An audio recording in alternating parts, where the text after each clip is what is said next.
ہر فرض نماز کے بعد، چاہے وہ نماز آپ گھر میں پڑھیں، جماعت رہ جائے، گھر میں عورت پڑھے، مرد پڑھے، جس نے نماز پڑھنی ہے، ہر فرض نماز کا سلام پھیرنے کے بعد ایک مرتبہ اونچی آواز کے ساتھ پڑھنا ہے۔ کیا پڑھنا ہے؟ سب پڑھ لیجئے گا، اللہ اکبر، اللہ اکبر، لا الہ الا اللہ، واللہ اکبر، اللہ اکبر وللہ الحمد۔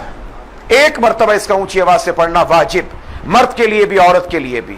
یہ تکبیر تشریق ہے، یہ عشق اور محبت کا ترانہ ہے، یہ عشق اور محبت کی ایک داستان ہے جس کو اللہ نے ان 3 جملوں میں سمیٹ کر سمو کے بیان کر دیا ہے۔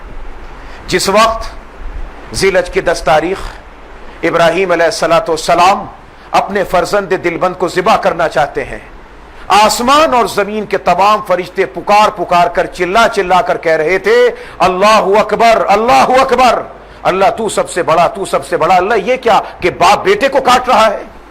فرشتوں کی پکار سن کر ابراہیم علیہ السلام کا جذبہ توحید اور جوش میں آیا، اور جوش میں آیا، اور فرشتوں کی پکار سن کر بول اٹھے، لا الہ الا اللہ واللہ اکبر، اللہ تیرے سوا کوئی معبود نہیں میرے مولا، تو سب سے بڑا ہے۔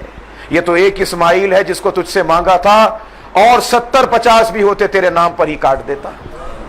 فرشتے کہہ رہے تھے اللہ اکبر، اللہ اکبر، ابراہیم کہہ رہے تھے لا الہ الا اللہ واللہ اکبر، اور یہ ننھے میاں اپنے نازنین ہونٹوں کے ساتھ پیشانی جھکا کر زمین پر لیٹے تھے، سوچ رہے تھے چھوٹا ہوں، پتہ نہیں اللہ میاں قبول بھی کریں گے کہ نہیں۔ اب جو سنا فرشتوں کی آواز، اب جو سنی اپنے ابا کی پکار، وہیں لیٹے لیٹے چپکے سے کہا اللہ اکبر وللہ الحمد، اللہ جی تیرا شکر ہے، مجھ ننھے کی قربانی تو نے قبول فرما لی۔